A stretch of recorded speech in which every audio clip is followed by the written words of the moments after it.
Assalamualaikum warahmatullahi wabarakatuh. Untuk materi minggu ini adalah berkaitan dengan perwujudan nilai-nilai Pancasila dalam berbagai kehidupan. Seperti kita ketahui, Pancasila terdiri dari 5 sila yang masing-masing silanya tersebut memiliki makna-makna tersendiri. Pancasila sebagai ideologi terbuka sangat membawa pengaruh terhadap berubahnya nilai-nilai instrumental dan nilai praksis dalam kehidupan berbangsa, bermasyarakat, dan juga bernegara. Oleh karena itu, nilai-nilai dasar Pancasila tidak dapat berubah. Yang pertama, perwujudan nilai-nilai Pancasila dalam bidang politik dan hukum. Perkembangan bidang politik meliputi persoalan lembaga negara, hak asasi manusia, demokrasi, dan hukum. Pembangunan negara Indonesia sebagai negara yang modern, salah satunya adalah membangun sistem pemerintahan yang sesuai dengan perkembangan zaman. Bangsa Indonesia menghargai hak asasi manusia sesuai dengan nilai-nilai Pancasila.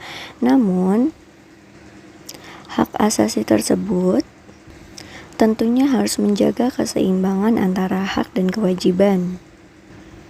Contohnya adalah demokrasi. Demokrasi yang negara kita kembangkan adalah demokrasi Pancasila. Suatu sistem demokrasi yang tumbuh dari tradisi nilai-nilai budaya bangsa. Tujuannya adalah mengutamakan musyawarah, mufakat, dan kekeluargaan. Sebagai contoh adalah pemilihan umum. Pemilihan umum ini kalau dalam tingkat nasional terdapat pemilihan umum presiden, kepala daerah. Seperti sama-sama pernah kita lakukan adalah demokrasi pemilihan ketua OSIS di SMP plus Al-Amin. Tentunya demokrasi dalam pemilihan tersebut tidak boleh adanya pengaruh atau memaksakan kehendak atau pemilihan. Karena pemilihan tersebut harus berasaskan luber jurdil. Lalu yang kedua, perwujudan nilai-nilai Pancasila dalam bidang ekonomi. Sistem ekonomi yang dikembangkan adalah sistem ekonomi yang dijiwai oleh nilai-nilai Pancasila. Landasan operasional sistem ekonomi berdasarkan Undang-Undang Dasar Negara Republik Indonesia tahun 1945 pasal 33. Yang menyatakan perekonomian disusun sebagai usaha bersama berdasar atas asas kekeluargaan. Lalu, cabang-cabang produksi yang penting bagi negara dan menguasai hajat hidup orang banyak dikuasai oleh negara.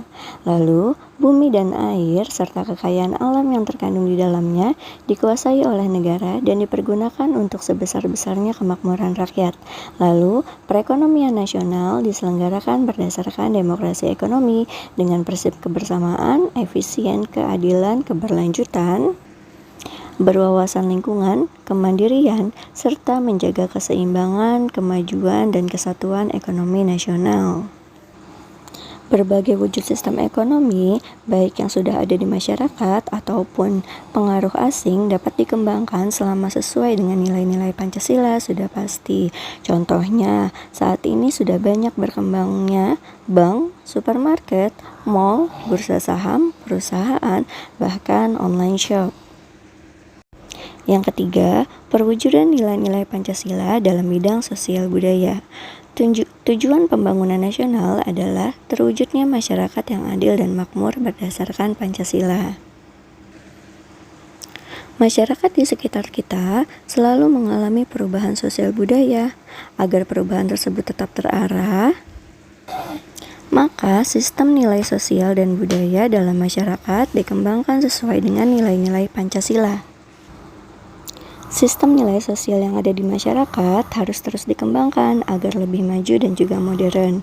Oleh karena itu, proses modernisasi perlu dikembangkan. Modernisasi tentunya berbeda ya dengan westernisasi. Contohnya adalah teknologi. Teknologi merupakan salah satu bentuk budaya yang dapat diterima oleh masyarakat. Lalu yang terakhir, perwujudan nilai-nilai Pancasila dalam bidang pertahanan dan keamanan. Pembangunan dalam bidang pertahanan dan keamanan secara tegas dinyatakan dalam Undang-Undang Dasar Negara Republik Indonesia tahun 1945, Pasal 27 ayat 3 dan Pasal 30 ayat 1. Dengan demikian, kedua pasal ini menegaskan perlunya partisipasi seluruh rakyat dalam upaya bela negara serta usaha pertahanan dan keamanan negara.